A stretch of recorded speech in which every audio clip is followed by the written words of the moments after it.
The great hall of the Galactic Council fell silent. 47 species sat in their designated seats, their various forms casting strange shadows under the blue lights. Some had scales, others had fur, and a few glowed softly in the darkness. But all of them shared the same expression today: fear. Ambassador Thelric stood at the center podium. His forearms trembled slightly as he gripped the speaking stone. His kind, the Xanthari, looked like giant mantises from Earth's history books.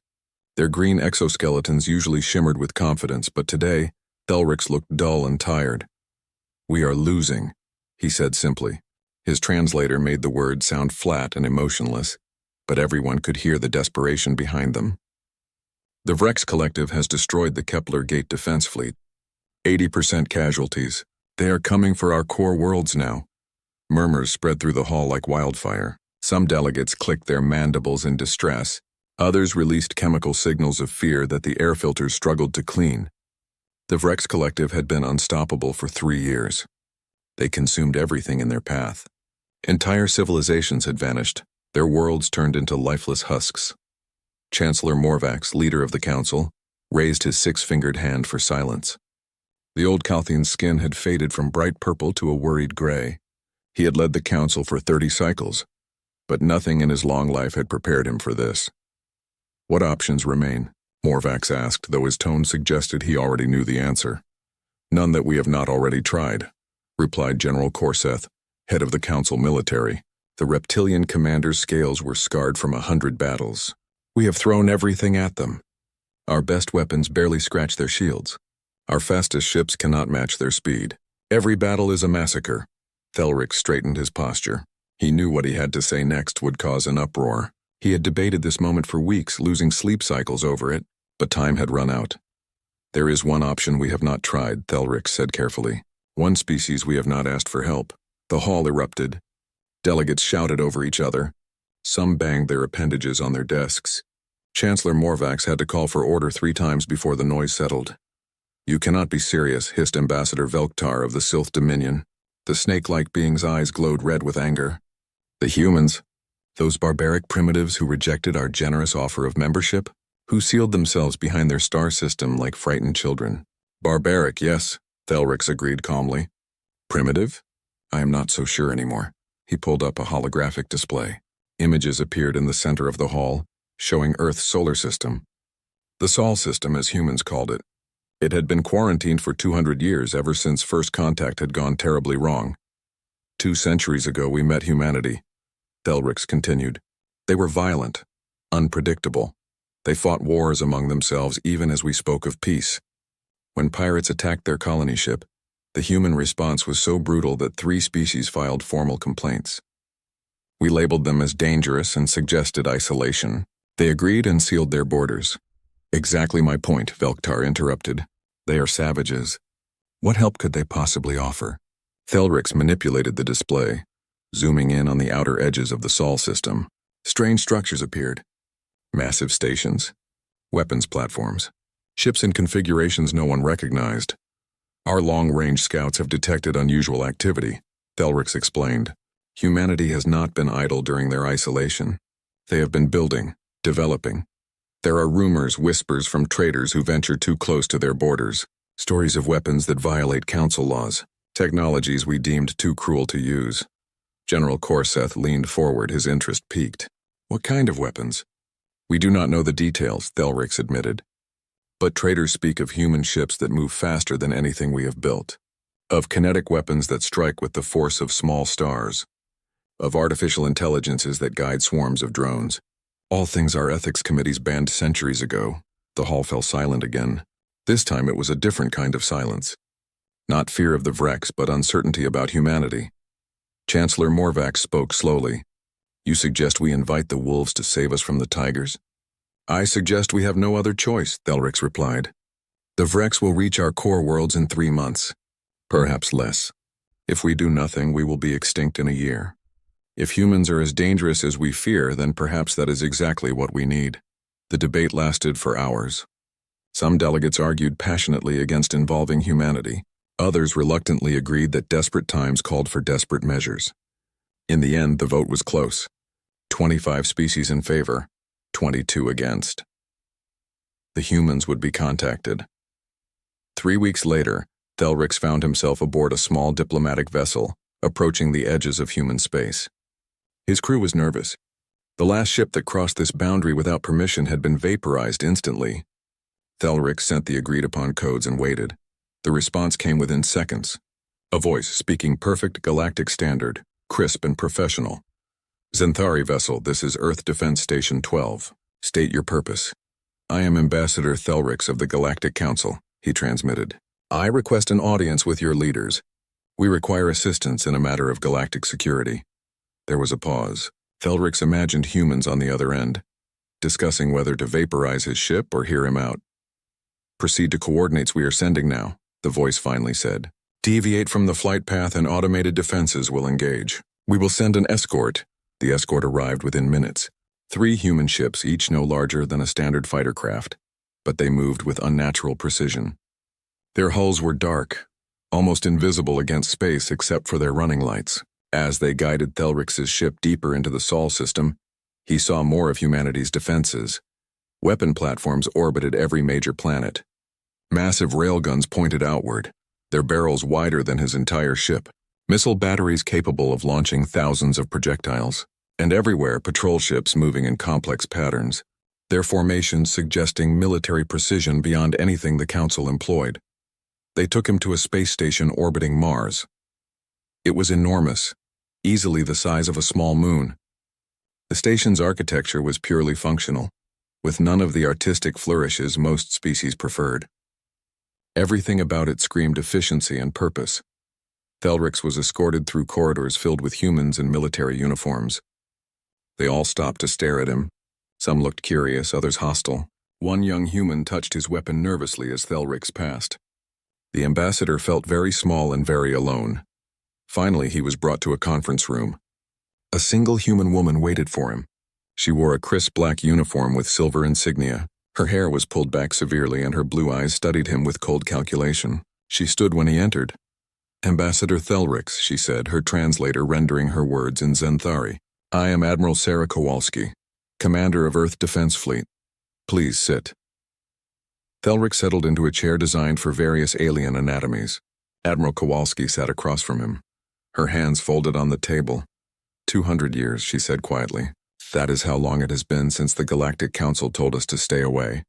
How long since you abandoned the Aurora colony to raiders and told us it was not your problem?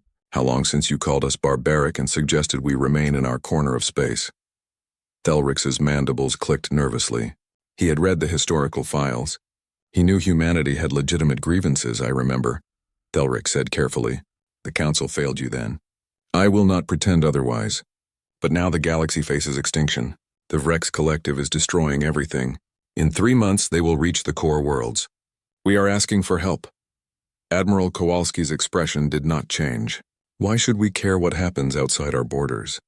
You made it clear we were not welcome in your galaxy. Because the Vrex will not stop at Council worlds, Thelrix replied. Once they finish with us, they will come for you. Help us now or face them alone later. The Admiral was quiet for a long moment. Then she pulled up a holographic display. Images of Vrex ships appeared along with battle data. We have been monitoring the situation, Kowalski admitted. Our long-range intelligence has tracked the Vrex for 2 years. We know what they are capable of. We also know that your fleets are being slaughtered. She manipulated the display showing different ship designs and weapon systems. Your problem is simple, she continued. You fight like you are playing a game with rules, honor, ethics, measured responses. The Vrex do not care about rules. They care about winning, and so do we. Thelrix felt a chill run down his spine. Are you saying you will help us? I am saying we will consider it, Kowalski replied. But there will be conditions. If we fight our way. No council committees second-guessing our tactics. No ethics reviews. No restrictions. You give us operational freedom, or we stay home. The council will agree to any terms, Thelrix said quickly. Perhaps too quickly, but desperation left no room for pride. Admiral Kowalski nodded slowly. Then humanity will help. We will send our expeditionary fleet to your staging area. 50 ships, Thelrix's heart sank. 50. Admiral, the Vrex bring thousands of ships to each battle. The Council's remaining forces number only a few hundred vessels. 50 ships will make no difference. For the first time, Admiral Kowalski smiled. It was not a warm smile. Ambassador, you asked for our help because your fleets number in the thousands and are still losing. Perhaps numbers are not what matter. Perhaps 50 of our ships will be enough. Perhaps they will be more than enough. 2 weeks later, Thelric stood in the command center of the Council's primary staging ground. Around him, officers from dozens of species monitored displays and coordinated what remained of their military forces. Everyone was waiting for the human fleet to arrive. When the jump signatures appeared, the room fell silent. 50 ships dropped out of faster-than-light travel in perfect formation, but they were like nothing Thelric had ever seen. Council ships were elegant with smooth curves and artistic designs. Human ships were brutal. Angular hulls covered in armor plating, massive weapon mounts bristling with railguns and missile pods. No decorations, no wasted space, pure function. General Corseth approached Thelric, staring at the display. The old general's scales had gone pale. Those are warships, Corseth whispered. True warships. Not exploration vessels with weapons added. Not diplomatic cruisers modified for combat. Ships built from the hull up to kill. Admiral Kowalski's face appeared on the main view screen. Behind her, Thelric could see a command bridge filled with human officers working at their stations with focused intensity. "This is Admiral Kowalski of the Earth Defense Fleet," she announced. "We are ready to receive mission briefing and tactical data." Chancellor Morvax himself appeared on another screen. The old Calthene looked even more tired than before. "Admiral Kowalski, on behalf of the Galactic Council, we thank you for coming. We hope your 50 ships will make a difference." Kowalski's expression remained neutral. "Chancellor, these are not all of our ships. These are merely what we felt comfortable sending away from home defense. We have 500 more ships in Sol system. This is just our expeditionary force." The command center erupted in shocked murmurs. 500 ships in reserve. Humanity had built a fleet larger than most council members combined, and no one had known. Thelric looked at the human warships on his display, at their brutal efficiency and obvious purpose. For the first time since the war began, he felt something other than despair. He felt a tiny spark of hope, and beneath that hope a different emotion, one that made his mandibles click nervously. Fear. Not fear of the Vrex. Fear of what the humans might do once this war was over. Admiral Sarah Kowalski stood on the bridge of the EDS Prometheus, watching as council officers toured the human warships. Their reactions were predictable: confusion, awe, sometimes fear. She had seen it all before during the inspection period. The council delegation had arrived 3 hours ago. They came aboard with scanning equipment and data tablets, determined to understand the technology that humanity had developed in isolation. What they found confused them more than it enlightened them. A Calthene engineer named Vextel approached Kowalski. His purple skin flushed darker with frustration. He held up a portable scanner that beeped erratically. "Admiral, we cannot identify half the systems on this vessel," Vextel said through his translator. "Your power generation reads as fusion, but the output levels are impossible for that technology. Your propulsion system uses quantum entanglement for faster-than-light travel, which should not work according to established physics. And these weapons—" He gestured helplessly at a nearby display. "We have no classification for them at all." Kowalski allowed herself a small smile. "Engineer Vextel, humanity has had 200 years to develop without interference. We took paths your council's ethics committees would never have approved. That is why our technology looks alien to you, because it is built on different principles. But the laws of physics are universal," Vextel protested weakly. "The laws of physics, yes," Kowalski agreed. "But your interpretation of what is possible or ethical? That is what held you back. We had no such limitations." She pulled up a holographic display showing the Prometheus's main weapons array. "This is a railgun. Nothing fancy. We accelerate a tungsten rod using electromagnetic force. Simple physics. But we accelerate it to 0.9 of light speed. At that velocity, a small rod carries more kinetic energy than your capital ship's main batteries. When it hits a target, the target ceases to exist in any meaningful way. It does not explode. It vaporizes." Vextel's eyes widened. 0.9 light speed? The energy requirements alone would be enormous, Kowalski finished. Which is why we developed new fusion reactor designs. More efficient, more compact, more powerful. We needed them to run our weapon systems. The Council banned kinetic weapons above 0.2 light speed, Vextel said quietly. The Ethics Committee deemed them too destructive. Too cruel. That is why you are losing, Kowalski replied without emotion. You fight with one hand tied behind your back. You wage war like it is a gentleman's duel with rules and honor. The Vrex wage war like a natural disaster. They do not care about your rules. Neither do we. She switched the display to show another weapon system. These are antimatter torpedoes. Each one carries a gram of antimatter suspended in a magnetic containment field. When the field collapses on impact, matter and antimatter annihilate each other. The explosion is equivalent to 20 kilotons. We carry 500 per ship. Vexatel made a choking sound. Antimatter weapons were banned 300 years ago. The devastation they cause is precisely what we need against the Vrex, Kowalski interrupted. Engineer, I understand your shock. Your species has rules about warfare because you view it as a last resort, something to be avoided if possible, and conducted with restraint when necessary. Humanity views warfare differently. War is inevitable, so we became very, very good at it. She gestured to a nearby tactical officer. Lieutenant Chen, bring up the drone control systems. A new display appeared showing thousands of small icons swarming around the human fleet in complex patterns. Each icon represented a combat drone controlled by artificial intelligence. AI-controlled weapons, Vextel breathed. Those were the first things banned by the Council. Machines making kill decisions without organic oversight? The moral implications are irrelevant when facing extinction, Kowalski said flatly. Each of our capital ships carries 3,000 autonomous combat drones. They coordinate with each other, share targeting data, adapt to enemy tactics in real time, and make decisions faster than any organic crew could. In combat, they deploy as a swarm that overwhelms enemy point defenses through sheer numbers and coordination. She zoomed in on a single drone's specifications. Each drone carries enough explosive power to cripple a frigate. They are designed to kamikaze into high-value targets. We lose thousands in every major battle. That is acceptable because we can manufacture them quickly and they do not require crew. Vexatel was silent for a long moment, staring at the displays. Finally, he spoke in a quiet voice. You built an automated war machine. Yes, Kowalski confirmed. We built it to fight other humans.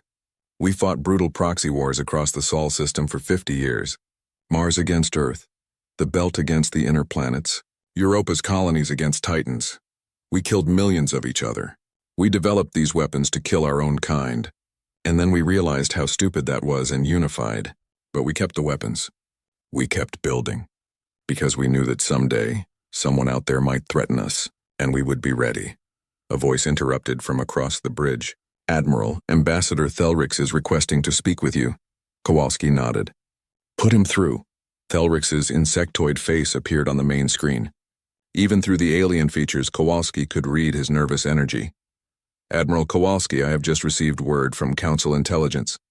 The Vrex are massing a major fleet near the Proxima Secundus system. They are preparing to attack within 48 hours. The world has 7 billion inhabitants. We are evacuating as many as we can, but most will not escape in time. Kowalski's expression hardened. What forces does the Council have in that sector? 200 ships, Thelrix replied. Everything we could spare. But intelligence estimates the Vrex fleet at 3,000 vessels. It will be a slaughter. We are asking for your help. Our help? Kowalski repeated. Ambassador, we have barely integrated with your command structure. Our officers do not know your protocols. Our ships have not trained with yours. You want us to jump into a battle we have not prepared for? I am asking you to save 7 billion lives, Thelrix said quietly. I know it is not ideal. I know the odds are terrible. But if humanity is as capable as you claim, agreed, Thelrix said immediately. Kowalski was silent for exactly 3 seconds. Then she turned to her communications officer. Lieutenant, signal all human vessels. Full battle alert. We jump to Proxima Secundus in 30 minutes. Tell them to prepare for hostile engagement. She looked back at Thelrix. Ambassador, we will be there. But understand this. We fight our way. No council oversight. No questions about our tactics. No after-action ethics reviews.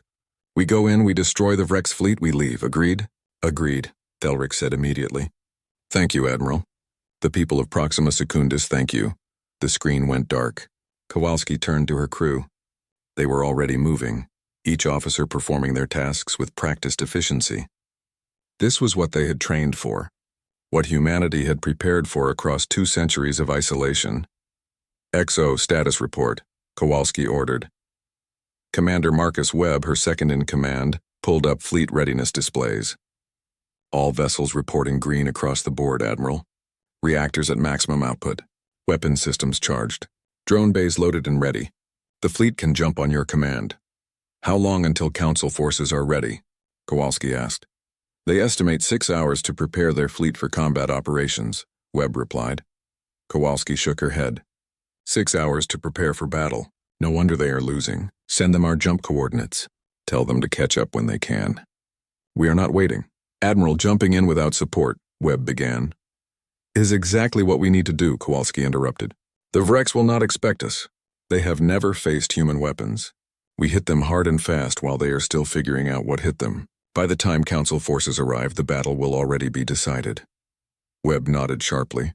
Aye, Admiral. Kowalski walked to the center of the bridge, standing in front of the main view screen. Around her, the crew worked at their stations, their faces showing the calm focus that came from years of training. These were not green recruits. Every person on this bridge had seen combat. Every person knew what was coming. All vessels report ready for jump, Admiral, the navigation officer announced. Kowalski took a deep breath. This was it, the moment humanity revealed itself to the galaxy, not as the barbaric isolationists the Council remembered, but as something far more dangerous, a species that had turned warfare into an art form. Execute jump, she ordered. Take us to war. The 50 human warships vanished from Council space in synchronized flashes of light. Behind them, panicked Council officers scrambled to prepare their own forces. They had no idea what they were about to witness. None of them understood that the human fleet was not rushing to join a desperate defense. They were rushing to demonstrate exactly why humanity should never have been isolated, why keeping them locked away from the galaxy had been a mercy, not for humanity, for everyone else. 30 minutes later, 50 human warships emerged from faster-than-light travel at the edge of the Proxima Secundus system. Alarms immediately sounded across every bridge. Sensors confirmed Vrex fleet presence, Lieutenant Chen reported, counting 2,943 vessels. They are in attack formation around the planet, reading multiple weapon signatures consistent with planetary bombardment preparations. Kowalski studied the tactical display. The Vrex fleet was enormous, a dark swarm surrounding the blue-green world below. Already the first bombardment strikes were falling on the planet's surface. Mushroom clouds bloomed across cities. Millions were dying every second. Distance to enemy fleet? Kowalski asked calmly. 7 million kilometers and closing. We are on intercept course at 0.3 light speed. Status of Council forces? 200 Council ships detected. They are engaging the Vrex but taking heavy casualties. Down to 180 ships and falling fast. Kowalski nodded slowly. As expected, the Council forces were brave but outmatched. They would all be dead within an hour. Do the Vrex know we are here? She asked. Their long-range sensors should have detected us, but they have not altered formation or diverted forces. They appear to be ignoring us, Commander Webb grunted. 50 ships against 3,000. They probably think we are reinforcements for the Council. Not worth their attention. They are about to learn differently, Kowalski said quietly. Weapons, charge all railguns to maximum yield. Antimatter torpedoes, load full complement. Drone bays, prepare for mass deployment. Defensive systems to full power. All systems charging, Admiral, the weapons officer reported. We will be in effective range in 2 minutes. Communications fleet-wide channel. Channel open, Admiral. Kowalski's voice went out to every human ship in the fleet. 50 captains and thousands of crew members heard her words. This is Admiral Kowalski to all vessels. We are about to engage an enemy fleet that outnumbers us 60 to 1. They have never faced human weapons. They do not know what we are capable of. They think we are just another group of Council ships rushing to die bravely. We are going to teach them the error of that assumption. She paused, letting her words sink in. 200 years ago, the galaxy told us we were too violent, too dangerous, too barbaric. They feared what we might do if we were unleashed. Today, they invited us back. They asked for our help. So let us show them exactly what they were afraid of. Let us show the Vrex why humanity is something to fear. Another pause. Execute protocol hammer. All vessels weapons free. Fire at will. The human fleet accelerated directly toward the Vrex armada. They did not slow down. They did not deploy in defensive formations. They charged like ancient cavalry, engines burning at maximum thrust, closing the distance at .3 light speed. The Virex finally noticed them. Alerts spread through the enemy fleet as sensors picked up unusual energy signatures. The human ships were not like Council vessels. Their power outputs were wrong. Their weapons configurations were unrecognizable. Their approach was suicidal.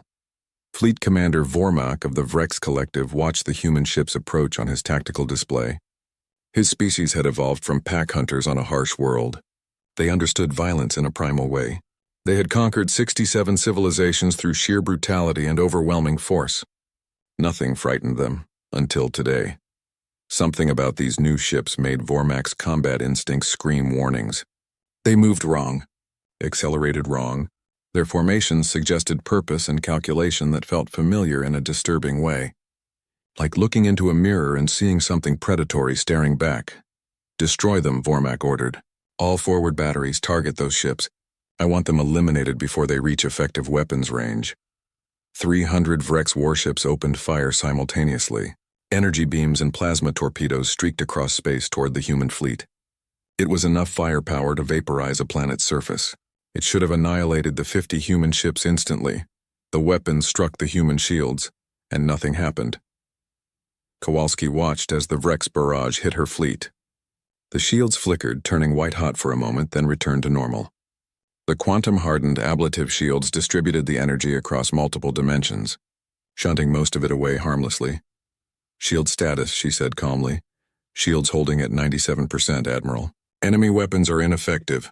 Range to targets? Entering effective range in 5 seconds. Kowalski's hands gripped the arms of her command chair. Fire. 50 human warships unleashed hell. The railguns fired first. Tungsten rods, each weighing 50 kilograms, accelerated to .9 light speed. They crossed the remaining distance in fractions of a second. When they hit Vrex ships, physics took over. The kinetic energy converted instantly to heat and light. Vrex warships did not explode. They did not break apart. They simply ceased to exist, vaporized in microseconds by the relativistic impacts. 200 Virex vessels vanished in the first salvo. Before the Virex fleet could even process what happened, the second wave hit. Antimatter torpedoes streaked through space, their magnetic containment fields barely containing the deadly cargo. They detonated in the densest parts of the Vrex formation. Each explosion created a miniature sun, the matter-antimatter reactions releasing more energy than Vrex shields could possibly absorb. Ships within 500 kilometers of each detonation were instantly destroyed. Ships within 1,000 kilometers were crippled by radiation and electromagnetic pulses. 800 more Vrex ships died in nuclear fire. Then came the drones. 50,000 autonomous combat units poured from the human fleet, like angry insects from a disturbed hive. They moved in perfect coordination, their AI minds communicating at the speed of light, sharing targeting data, identifying priorities, adapting to Vrex defensive patterns in real time. The Vrex point defense systems opened fire desperately. They destroyed hundreds of drones, then thousands. But for every drone destroyed, 10 more slipped through. The drones were small, fast, and smart. They jinked and weaved, used destroyed ships as cover, coordinated their approaches to overwhelm individual targets. They slammed into Virex warships by the hundreds, each one carrying enough explosive power to penetrate hulls and detonate inside. Capital ships shuddered as dozens of drones impacted simultaneously, explosions tearing through their interiors, secondary detonations following as reactors and ammunition stores cooked off. Vormak watched in horror as his fleet disintegrated around him. They had engaged 50 enemy ships. 5 minutes ago, his fleet had numbered nearly 3,000 vessels. Now his tactical display showed fewer than 2,000, and the rate of losses was accelerating. All ships fall back, he ordered desperately. Get us out of here. But the human fleet was not done. They had closed to point-blank range now, moving through the Vrex formation like sharks through a school of fish. More railgun shots, more torpedoes, more drones. The slaughter continued without pause. Council forces, watching from the edges of the battle, sat in stunned silence. Their sensors showed impossible things. Human ships moving at speeds that should tear them apart. Weapons hitting with force that violated energy conservation laws. Drone swarms exhibiting intelligence that made their own AI seem primitive. And everywhere, Vrex ships dying, vaporizing, exploding, breaking apart. The mighty Vrex collective, terror of the galaxy, was being systematically annihilated. Not defeated. Annihilated. The battle, if it could even be called that, lasted exactly 5 minutes and 43 seconds from first human railgun shot to the last Vrex ship either destroyed or fleeing. 3,000 Vrex vessels entered the battle. 2,891 were destroyed. 109 escaped, their faster-than-light engines engaging in full retreat. Human casualties, 0. Ammunition expended, 23%. Admiral Kowalski stood on her bridge, watching the debris field that had been the Vrex fleet. Small pieces of wreckage tumbled through space, glowing from residual heat. A few escape pods drifted aimlessly, their occupants broadcasting desperate surrender signals. Status of the planet, she ordered. Bombardment has ceased. Preliminary scans indicate heavy damage to 3 major cities. Estimated casualties in the millions. But the remaining 7 billion inhabitants are safe. Kowalski nodded slowly. Contact the Council fleet. Inform them that the Vrex have been eliminated. They should proceed with evacuation and relief operations. Admiral, Commander Webb said quietly, we just destroyed an entire fleet. The Council forces saw everything. They are going to have questions. I know, Kowalski replied. She looked at the tactical display. At the 50 human ships holding position in perfect formation. Not a single vessel damaged. Not a single casualty. Let them ask. We did what they could not. We saved those people down there. If the Council has a problem with our methods, they should not have asked for our help. On the main view screen, incoming transmissions started flooding in from Council ships. Requests for information, demands for tactical data, questions about human casualties, confusion about what they had just witnessed. Kowalski ignored them all. She had one more message to send. Communications, tight beam transmission to Earth. Tell command that first contact with the Vrex is complete. The enemy has been engaged and defeated with minimal resource expenditure. We await further orders. Message sent, Admiral. Kowalski sat back in her command chair. The easy part was over. The battle was won. Now came the difficult part. Explaining to the galaxy exactly what humanity had become during their 200 years of isolation, and dealing with the inevitable question that would follow. If humans could do this to the Vrex, what could they do to everyone else? The silence in the Council Command Center was absolute. Officers from 47 species stood frozen at their stations, staring at displays that showed impossible things. The Vrex fleet, 3,000 strong, had been annihilated in under 6 minutes. The human fleet of 50 ships sat undamaged among the debris field. Ambassador Thelrix felt his legs give out beneath him. He collapsed into his chair, mandibles clicking uncontrollably. His mind struggled to process what his eyes had seen. The math was simple but terrifying. 3,000 enemy ships destroyed, 50 human ships untouched. It was not a battle. It was an execution. General Korzeth approached slowly, his clawed hand gripping the back of Thelrix's chair for support. The old general's scales had gone completely gray with shock. What are they? Korzeth whispered. What in the name of the ancestors are they? Before Thelrix could respond, Admiral Kowalski's face appeared on every screen in the command center. Her expression was calm, almost bored, like she had just completed routine training exercises rather than the most devastating victory in recorded galactic history. Council Command, this is Admiral Kowalski, she said crisply. Vrex fleet has been eliminated. The planet Proxima Secundus is secure. Human forces are standing by for further orders. We have sufficient munitions remaining for 2 more engagements of similar scale. 2 more engagements. The words hung in the air like a death sentence. Humanity had barely used a quarter of their ammunition to destroy an entire Vrex armada. What could they do at full capacity? Chancellor Morvax finally found his voice. The old Kalthine's skin had turned almost white with shock. Admiral Kowalski, we thank you for your assistance. The people of Proxima Secundus owe you an enormous debt. But we must ask, what happened here? How did you achieve such a decisive victory? Kowalski's expression did not change. We engaged the enemy using standard human combat doctrine. Our weapons performed as designed. The Vrex fleet was destroyed. Is there something unclear about those facts, Chancellor? Admiral, Morvax said carefully, you destroyed 3,000 warships in less than 6 minutes. Your entire fleet suffered 0 casualties. This is unprecedented in the history of galactic warfare. We need to understand how this is possible. With respect, Chancellor, you need to understand that this is what war looks like when it is conducted properly, Kowalski replied. The Vrex were using outdated tactics and inferior weapons. We exploited those weaknesses. That is all. Thelrix leaned forward, his voice shaking. Admiral, your railguns achieved velocities we thought impossible. Your shields absorbed damage that should have vaporized your ships. Your autonomous drones displayed coordination beyond anything we have seen. This is not simply superior tactics. You possess technology centuries beyond anything in Council space. 200 years beyond, Kowalski corrected. That is how long you gave us to develop without interference. We used that time productively. A new voice cut into the channel. Cold, calculating. It came from one of the Council's science vessels.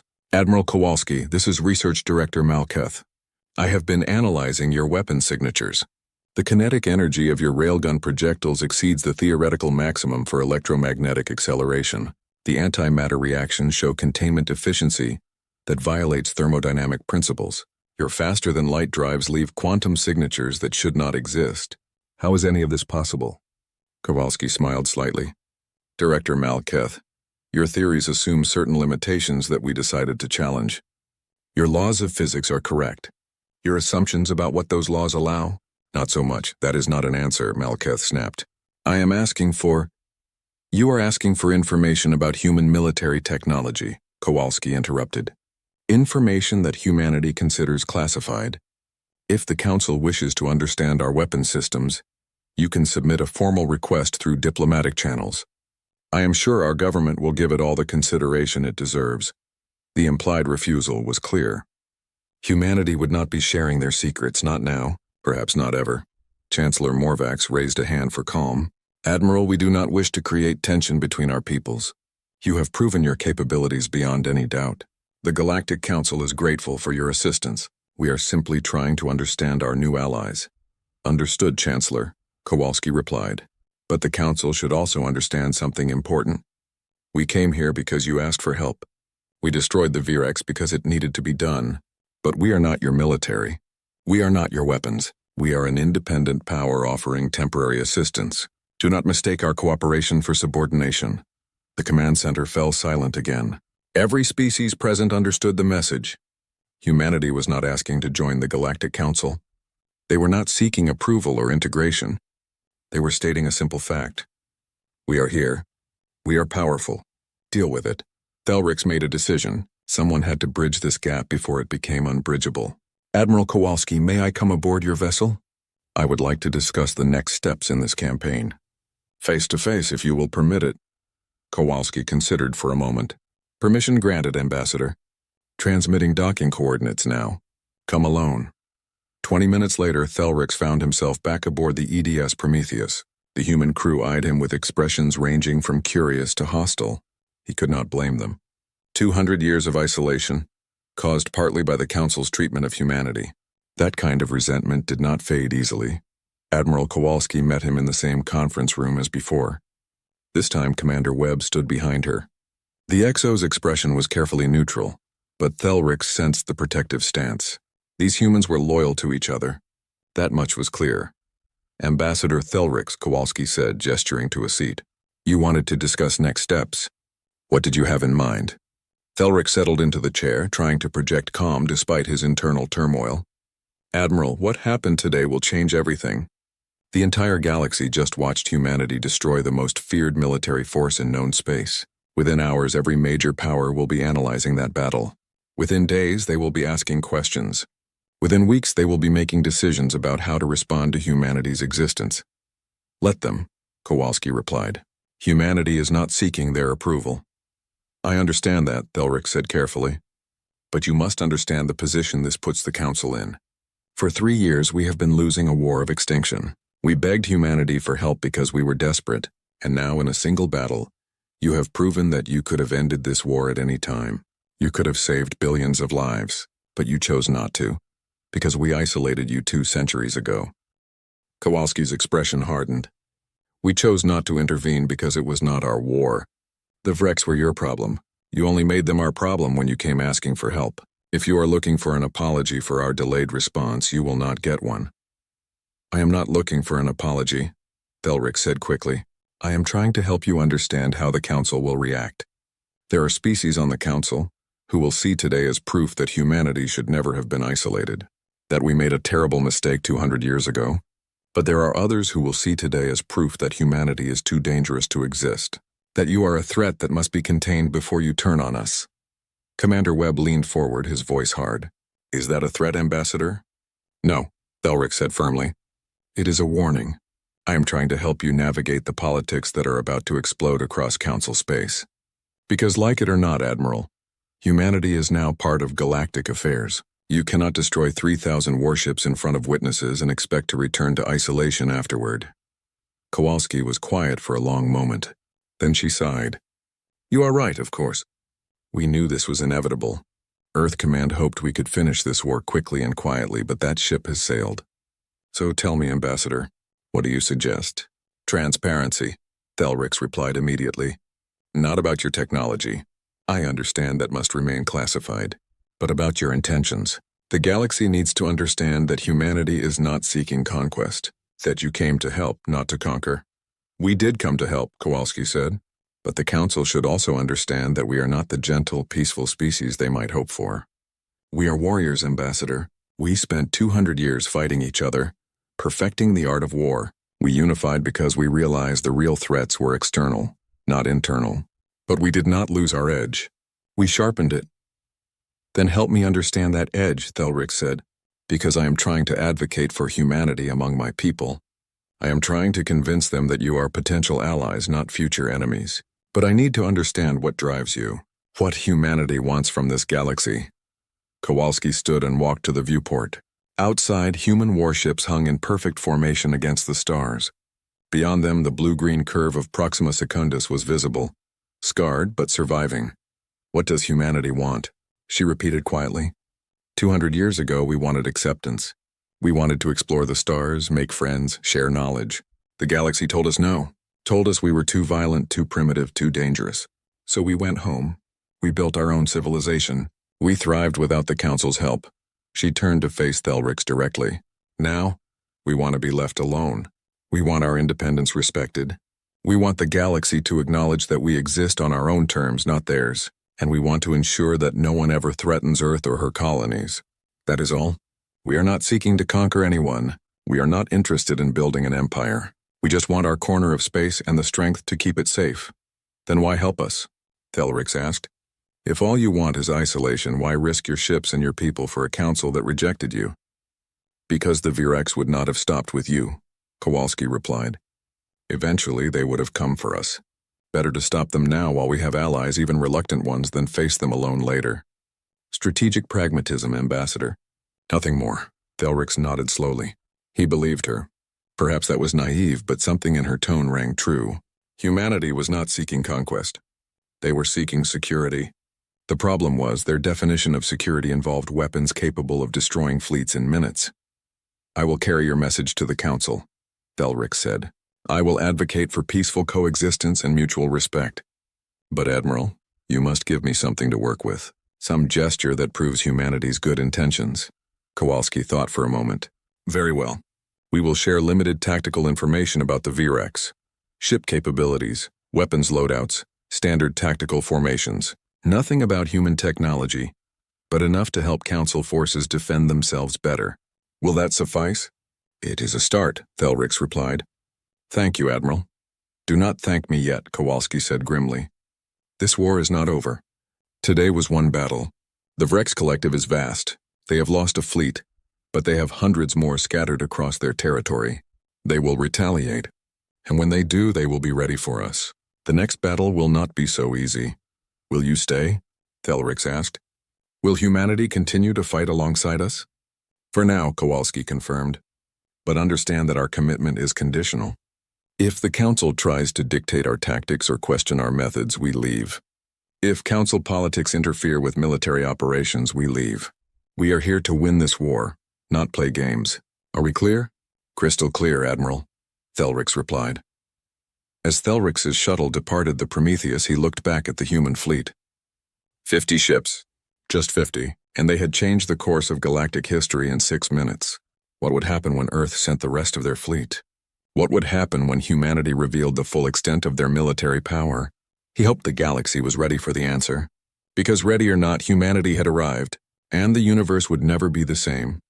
Across the galaxy, in the heart of Rex territory, Fleet Commander Vormak knelt before the Supreme Collective. His flagship had barely escaped the battle at Proxima Secundus. Of the 3,000 ships under his command, only 109 survived. It was the worst defeat in Vrex history. "You failed," the Supreme Collective said. Its voice echoed through the chamber, cold and emotionless. The Supreme Collective was not an individual but a Gestalt consciousness, the merged minds of the Vrex ruling caste. It spoke with absolute authority. "I encountered an unknown enemy," Vormak replied, keeping his voice steady despite his fear. "A species not in our databases. Their technology exceeded anything we have encountered. Their weapons—" "Your excuses are irrelevant," the Collective interrupted. "You lost 3,000 warships to 50 enemy vessels. This is unacceptable. It cannot be tolerated. It will not be repeated. With respect, Supreme Collective, this enemy is unlike anything we have faced before," Vormak insisted. "They employ weapons we have never seen, tactics we have never encountered. They fight without honor, without restraint, without mercy. They fight like us," the Collective finished. "You're describing an enemy that fights like the Vrex. This intrigues us. Who are these warriors?" "They call themselves humans," Vormak replied. "From a species the Council isolated 200 years ago. Apparently the Council made a grave error in judgment." The Supreme Collective was silent for a long moment. When it spoke again, its tone had changed. Less angry, more curious. "Show us the battle data. Everything. We wish to understand this enemy." Vormak transmitted the recorded sensor logs from his surviving ships. The Collective analyzed them in seconds, its merged consciousness processing information faster than any individual mind could. "Fascinating," the Collective said. "Kinetic weapons at near-light speed. Antimatter warheads, autonomous combat drones, defensive shields of unknown design, and all of this deployed with tactical precision that suggests extensive combat experience. These humans are worthy adversaries." "What are your orders, Supreme Collective?" Vormak asked. "We will suspend offensive operations against Council worlds," the Collective announced. "All available forces will be redirected to studying this human threat. We will capture their ships, analyze their technology, learn their weaknesses, and when we are ready, we will return to Council space with overwhelming force. We will destroy the humans first, then we will finish consuming the Council." "How many ships should I requisition?" Vormak asked. "All of them," the Collective replied. "Every warship in Vrex space. We will not underestimate these humans again. If 50 of their ships can destroy 3,000 of ours, we will bring 30,000 to their next battle. We will crush them through sheer weight of numbers. No mercy, no restraint. Total annihilation." Vormak felt a chill run through his body. The Supreme Collective was committing the entire Vrex military to a single objective. This was unprecedented, but as he remembered the human weapons tearing through his fleet, he understood. Humanity was not just another enemy. They were an existential threat. "It will be done, Supreme Collective," Vormak said, bowing low. "See that it is," the Collective replied. "The humans have declared themselves. Now we will show them what happens when they threaten the Vrex Collective. We will show them that there are worse things in this galaxy than the Council feared humanity to be. We will show them that we are one of those things." Vormak departed the chamber and immediately began issuing orders. Fleet marshalling points were established. Supply lines were organized. Ship captains were briefed on the new priority target. Within hours, the largest military mobilization in Vrex history was underway. 30,000 warships began moving toward Council space. Not to conquer, not to assimilate, but to destroy a single species that had dared to challenge Vrex supremacy. Humanity had won the first battle. But the war was about to become something far more terrible. Something that would test whether human weapons and human tactics were enough to stand against an enemy that could match their ruthlessness and far exceed their numbers. The galaxy held its breath, waiting to see what would happen when an unstoppable force met an immovable object. When the Vrex war machine collided with human military doctrine, when two species that lived for war finally found worthy opponents in each other, the answer would be written in fire and blood across a dozen star systems. And when it was over, the survivors would remember this moment. The moment everything changed. The moment humanity revealed themselves not as saviors or conquerors, but as something the galaxy had never seen before. Warriors. True warriors. The kind that emerged from a species that nearly destroyed itself learning how to kill, then unified just in time to turn those skills outward. The Vreks were about to learn what the Council had suspected 2 centuries ago, that humanity was dangerous. Not despite their capacity for violence, but because of it. Because they had refined violence into an art form. Because they understood war in a way that most species, even warrior species like the Vreks, could never match. They understood that war was not about honor or glory or conquest. War was about winning, at any cost, by any means, with absolute commitment and zero hesitation. And humanity was very, very good at winning. News of the Battle of Proxima Secundus spread across the galaxy at the speed of light. Within hours, every major civilization had received the transmission. Within days, the entire galactic community was watching the battle footage on endless repeat. 3,000 Virex warships destroyed in less than 6 minutes. 50 human vessels untouched. The numbers were clear. The implications were terrifying. The Galactic Council convened an emergency session. Every species sent their highest-ranking officials. The Grand Chamber, usually filled with diplomatic pleasantries and careful negotiations, buzzed with heated arguments and fearful whispers. Humanity had changed everything, and no one knew how to respond. Chancellor Morvax called the session to order, his skin still pale from shock. Honored delegates, we face an unprecedented situation. The human species has demonstrated military capabilities far beyond anything in Council records. We must decide how to proceed. Ambassador Velktar of the Sylth Dominion rose first, his serpentine form coiling with agitation. What is there to decide, Chancellor? We invited monsters to save us from predators. Now we must deal with the consequences. The humans are too dangerous to exist freely. They must be controlled or eliminated before they turn on us. The chamber erupted in shouts. Some delegates agreed. Others protested. The noise reached deafening levels before Morvax restored order. Ambassador Velktar, humanity just saved 7 billion lives on Proxima Secundus, countered Representative Daxtal of the Hanari Collective. The bird-like delegates' feathers ruffled with indignation. They came when we asked. They fought when we needed them. They asked for nothing in return. How does this make them monsters? They destroyed 3,000 ships without breaking a sweat, Velktar hissed. They possess weapons we cannot comprehend. They follow no laws we recognize. Today they fight the Vreks. Tomorrow, what prevents them from turning those weapons on us? Common sense, said a new voice. Ambassador Thelrix stepped forward, his mandibles clicking nervously but his posture determined. I have spoken with Admiral Kowalski. I have toured their ships. I have seen their capabilities firsthand. And I can tell you that humanity is not interested in conquest. They want security. Nothing more. You trust their words? Velktar scoffed. Ambassador Thelrix, you have been compromised by your interactions with them. You see them as saviors because they arrived when you were desperate. But I see them for what they are. A threat to everything the Council stands for. The Council stands for unity and mutual protection, Thelrix replied calmly. How is accepting humanity's help against that? Because they did not help us, Velktar snapped. They demonstrated their superiority. They showed us that everything we built, every ship we designed, every tactic we developed, is worthless against their technology. They humiliated us while pretending to help us. Chancellor Morvax raised his hand for silence. This debate is not productive. We need information, not speculation.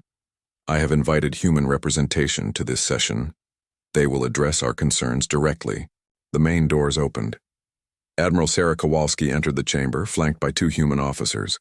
She wore her dress uniform, black with silver insignia, and walked with military precision. Every eye in the chamber followed her as she approached the central podium. Admiral Kowalski, Morvax said formally, thank you for accepting our invitation. The Council has questions about the recent battle and humanity's role in this conflict. I am here to answer them, Chancellor, Kowalski replied.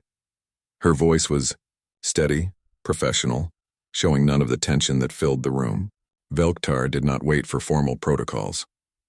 Admiral, explain to this council how humanity developed weapons that violate every technological limitation we have established.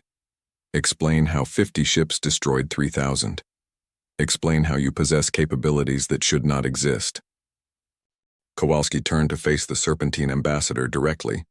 Ambassador Velktar, humanity developed our technology through 2 centuries of research and development.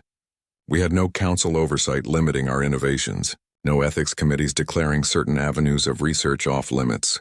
We pursued every possible advantage because we knew the universe was dangerous. The Battle of Proxima Secundus proved we were correct. You pursued forbidden technologies, Velktar accused. Antimatter weapons, artificial intelligence warfare, near-light kinetic bombardment. These were all banned by council law for good reason. Banned by laws we never agreed to, Kowalski pointed out. Ambassador, humanity is not a council member. We are not bound by your regulations. You invited us to help with the Vrex, we helped. If you have complaints about our methods, perhaps you should have been more specific in your request. Representative Daxtal spoke up. Admiral, I believe Ambassador Velktar is expressing a concern shared by many. Not that you broke our laws, but that your capabilities far exceed anything we can match. This creates an imbalance of power that makes some species uncomfortable. I understand the concern, Kowalski acknowledged. But uncomfortable or not, the facts remain. Humanity possesses advanced military technology. We use that technology to defeat the Vrex. If the Council wishes to develop similar capabilities, that is your choice. But we will not handicap ourselves to make others feel better. What are your intentions? Asked Council Military Commander Korseth. The old general had been silent until now, observing carefully. Admiral, you have proven your strength. What do you want? Territory? Resources? Political power within the Council? We want none of those things, Kowalski replied. As I told Ambassador Thelrix, humanity's goal is simple. We want our independence respected. We want our territory left alone. We want to ensure that no external threat can harm Earth or her colonies. That is all. Then why fight for us? Korseth pressed. If you only care about your own security, why risk your people to save ours? Strategic pragmatism, Kowalski said. The Vrex would not have stopped with the Council. Eventually, they would have come for human space.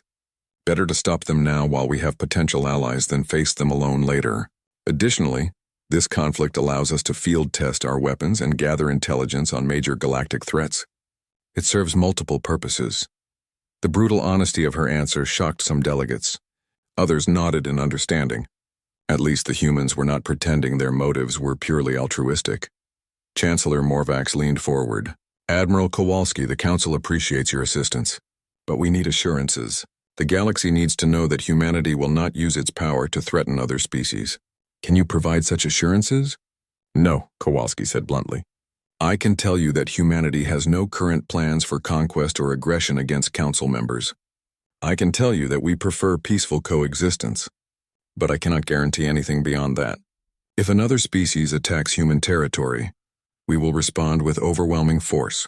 If anyone threatens Earth, we will destroy them. Those are not threats, Chancellor. Those are facts. The chamber fell silent. Her words were not diplomatic. They were not comforting. But they had the ring of absolute truth. Then what prevents the next war? Velktar demanded. What stops humanity from deciding that Council space would make nice colonies? What stops you from deciding that other species are threats that need eliminating? The same thing that stops any war, Kowalski replied.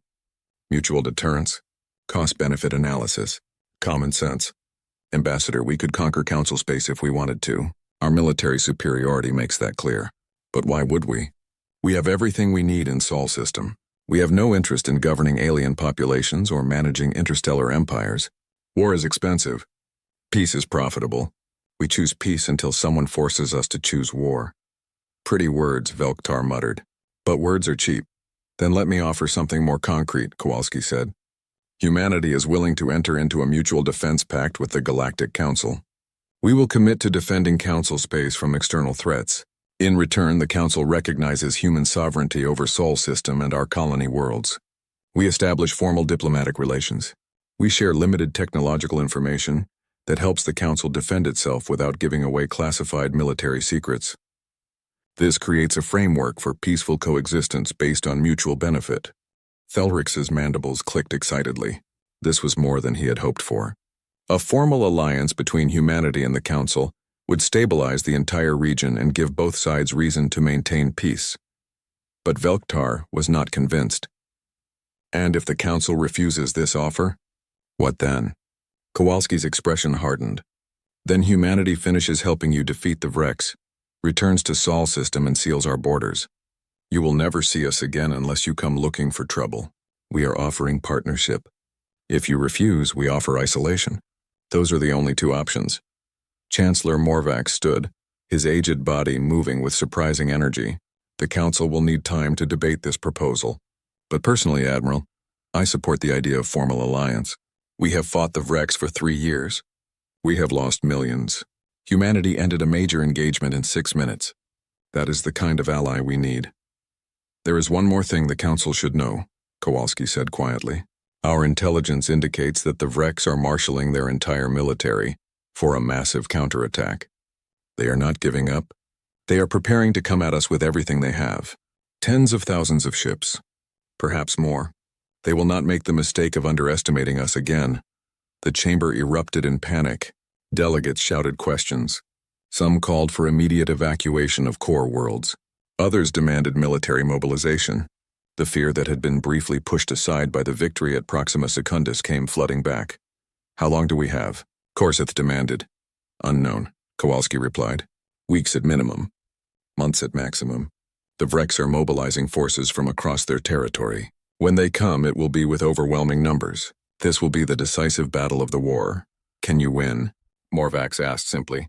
All the politics, all the debates, all the fears came down to that single question. Admiral Kowalski? When the Vrex come with their full might, can humanity stand against them? Kowalski met his gaze steadily. I do not know, Chancellor. At Proxima Secundus we had technological superiority and the element of surprise. In the next battle, the Vrex will be prepared. They will bring numbers that even our weapons cannot easily overcome. We will fight. We will make them pay for every meter of space, but I cannot guarantee victory. Her honesty was refreshing even as it was terrifying. She was not boasting about human invincibility. She was stating military reality. They were good, perhaps the best, but they were not gods. Then we fight together, Korseth said firmly. The old general rose to his feet, his scarred scales gleaming. If the Vrex are coming with everything, then the Council commits everything as well. Every ship, every weapon, every warrior. We combine our forces with humanity's. We make our stand together or fall together. Murmurs of agreement spread through the chamber. Whatever fears the delegates had about humanity, they feared the Vrex more. And if there was a chance that combining forces could win, they would take it. Chancellor Morvac looked around the chamber, gauging the mood. Is there a second to General Korseth's proposal? I second, Thelric said immediately. All in favor of full military alliance with humanity for the duration of the Vrex conflict? Hands, claws, tentacles, and various other appendages rose throughout the chamber. The vote was nearly unanimous. Only Velktar and a handful of others abstained. Then it is decided, Morvac announced. The Galactic Council formally allies with humanity. Admiral Kowalski, you will have full access to Council military resources and intelligence. In return, we ask for your continued support against the Vrex threat. Agreed, Kowalski said. I will coordinate with General Korseth to integrate our forces.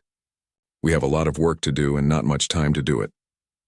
As the session ended and delegates filed out, Thelric approached Kowalski. You were honest with them. You did not promise easy victory or minimize the danger. I appreciate that. Lying would not help anyone, Kowalski replied. The Vrex are coming. The next battle will be hell. But at least now we face it together. Admiral, may I ask you something personal? Thelric said. Go ahead. You spoke about humanity's wars. About fighting each other for 50 years. About millions dying. Does that haunt you? The cost of becoming so good at war? Kowalski was quiet for a moment. Every day, Ambassador. Every day I remember the battles of the Belt Wars, the Mars Rebellion, the Europa Incident. I remember friends who died fighting other humans over resources and ideology and stupid pride. Yes, it haunts me. But it also taught us something important. That war between civilized species is the worst kind of waste.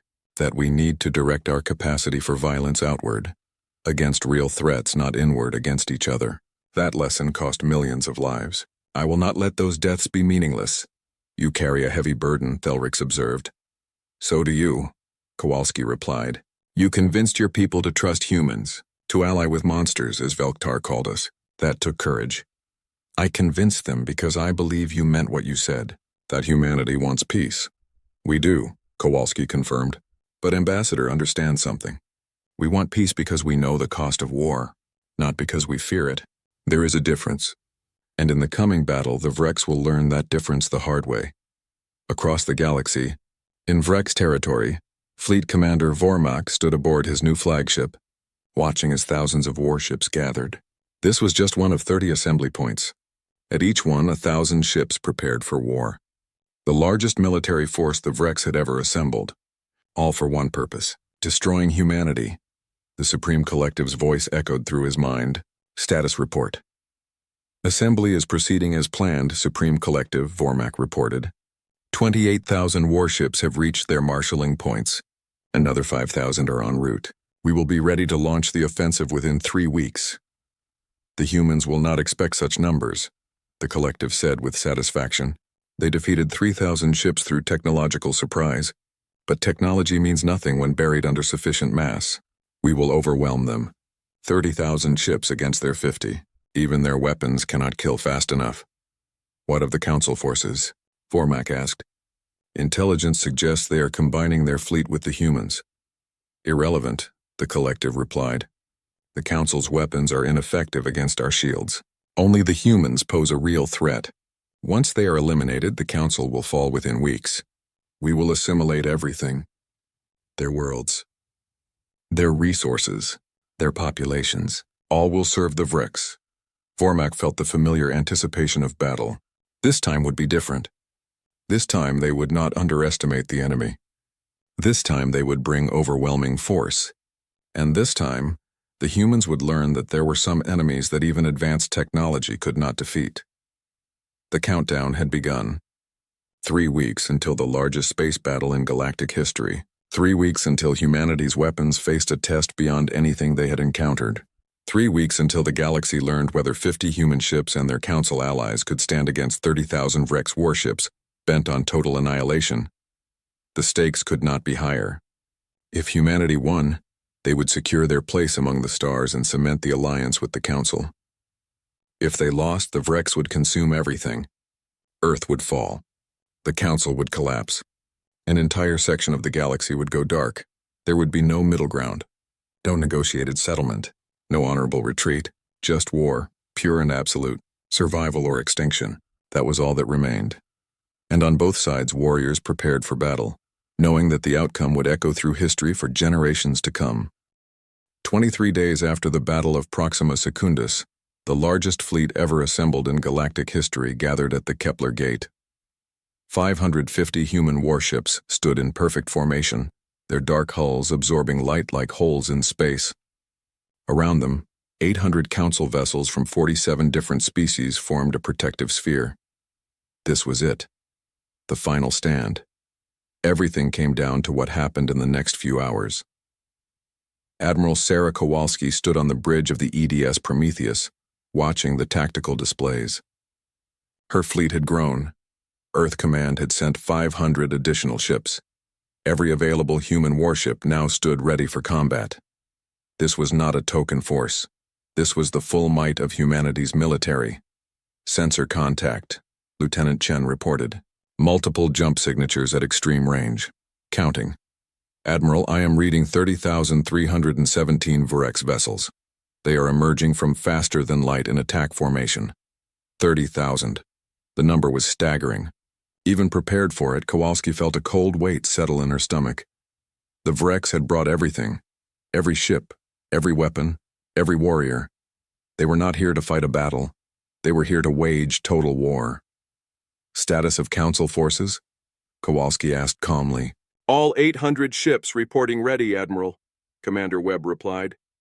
General Corseth confirms his forces are prepared for combat operations under human tactical command. That had been the key negotiation. The Council agreed to place their entire fleet under human command for this battle. It went against centuries of tradition and pride, but desperation made compromises necessary. General Korseth had supported the decision, recognizing that unified command was essential for survival. Communications, fleet-wide channel, Kowalski ordered. Channel open, Admiral. Kowalski's voice went out to 1,300 ships. Human and alien crews alike heard her words. This is Admiral Kowalski to all vessels. The Vreks have brought 30,000 warships to this battle. They outnumber us roughly 23-1. They come here seeking revenge for their defeat at Proxima Secundus. They come here to destroy humanity and eliminate the Council. They come here believing that superior numbers will overcome our technological advantage. She paused, letting the weight of those numbers sink in. They are partially correct. Numbers matter in warfare, mass matters, and they have overwhelming mass on their side. But they are also wrong. They do not understand what they are facing. They see humans as just another species with advanced weapons. They see the Council as the same defeated force they have been crushing for years. They do not understand that we are different now, that we fight together, that we have adapted and learned and prepared for exactly this moment. Another pause. 200 years ago, humanity was told we were too dangerous for civilized space. Today we prove that assessment was correct. We are dangerous, not to our allies, but to our enemies. We are the most dangerous thing in this galaxy. Today, we show the Vreks what it means to face humanity and her allies. Today we show them that some species should never be provoked. Today we write a message in fire and blood that will echo across the stars for 1,000 years. You do not threaten Earth. You do not threaten the Council. You do not threaten any of our worlds. Because if you do, we will come for you, all of us. And we will not stop until the threat is eliminated. Final pause. All ships, weapons free. Execute Battle Plan Omega. For Earth, for the Council, for survival. The combined fleet surged forward. Unlike at Proxima Secundus, they did not charge recklessly. They moved in careful formation, human ships in the vanguard, Council vessels providing support and coverage. They had planned this battle for 3 weeks. Every ship knew its role. Every captain understood the strategy. This was not improvisation. This was calculated warfare conducted by experienced commanders against a desperate enemy. The Vreks fleet advanced to meet them. 30,000 warships moving as one, their formation, designed to maximize overlapping fields of fire and prevent the concentrated attacks that had devastated them before. They had learned from Proxima Secundus. They would not cluster. They would not present easy targets. They would use their numbers to surround and overwhelm. Enemy fleet splitting into 3 prongs, Chen reported. They are attempting to envelop us from multiple vectors. Anticipated, Kowalski replied. Execute counter-move Alpha. Human squadrons 1 through 10 engage the central prong. Squadrons 11 through 30 hold position and prepare to intercept flanking forces. Council fleet, focus on defensive screening and anti-missile operations. Orders flashed across 1,300 ships. The fleet shifted formation smoothly, adapting to Vreks movements with practiced precision. 3 weeks of integrated training showed in the coordination. Human and Council forces moved as a single organism, responding to threats before they fully materialized. The Vreks opened fire at maximum range. 30,000 ships unleashing plasma torpedoes and energy beams in a wave that lit up space like a second sun. The combined firepower was beyond calculation, enough to vaporize planets, enough to boil oceans, enough to kill gods. The human shields held, but barely. The quantum-hardened ablative shielding that had shrugged off Vreks weapons at Proxima Secundus now flickered and strained under the massed barrage. Warning alerts sounded across multiple bridges. Shield generators overheated. Power conduits strained. The sheer mass of incoming fire was too much for even human technology to completely dismiss. Shields down to 60%, Admiral, Webb reported. We cannot sustain this level of bombardment for long. We do not need to, Kowalski replied. Range to targets? Entering effective weapons range in 30 seconds. All human vessels, charge weapons to maximum. Prepare to fire on my mark. The 30 seconds felt like hours. Vreks fire continued to hammer the human fleet. 2 Council ships exploded as plasma torpedoes overwhelmed their inferior shields. 5 more sustained critical damage, but the humans held formation, absorbing punishment, waiting for their moment. Range achieved, Admiral. Fire. 550 human warships unleashed hell simultaneously, railguns firing in synchronized salvos, antimatter torpedoes launched in carefully calculated spreads, drone swarms deploying by the 100,000. The amount of destructive energy released in that single moment exceeded the total output of many stars. The Vrex central prong simply ceased to exist. 8,000 warships caught in the cone of fire vaporized, crippled, or went spinning out of control with catastrophic damage. The humans had concentrated their fire rather than spreading it. They chose to annihilate one section of the Vrex fleet completely, rather than damage all of it partially. Central prong eliminated, Chen reported with barely concealed awe. Enemy forces on flanks are adjusting formation. They are pulling back to regroup. Do not let them, Kowalski ordered. All squadrons pursue and engage. Keep them off balance. Do not give them time to coordinate a response. The human fleet split into multiple task forces, each one moving independently but in coordination with the others. This was the advantage of extensive training and AI-assisted tactical coordination. They could maintain unified strategy while allowing individual commanders tactical flexibility. Fleet Commander Vormak watched his tactical display with growing horror. 8,000 ships gone just like that. The humans had done it again. Their weapons were simply too powerful. His numbers advantage was meaningless if they could kill thousands of his ships in seconds. All forces fall back to secondary positions, he ordered. We need to establish a defensive perimeter and force them to come to us. But the humans did not let him. They pressed their attack relentlessly, forcing Vrex ships to fight while out of position, preventing them from forming the coordinated defense Vormak needed. This was not the brute force victory of Proxima Secundus. This was skilled commanders using superior technology and better tactics to defeat an enemy that outnumbered them more than 20-1, and it was working. The battle raged for hours. Human ships darted through Vrex formations like sharks, their weapons tearing apart everything they touched. Council forces provided crucial support, their shields intercepting missiles meant for human vessels, their sensors extending the range at which human weapons could track targets. It was not perfect coordination. Ships still died. Mistakes were made. But the alliance held. Admiral Kowalski watched the casualty reports mount.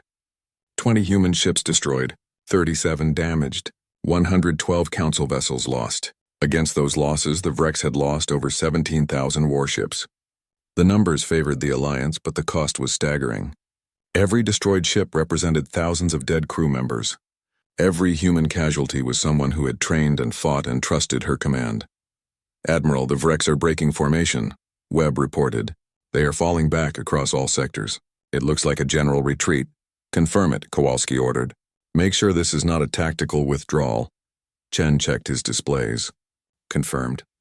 They are activating faster than light drives.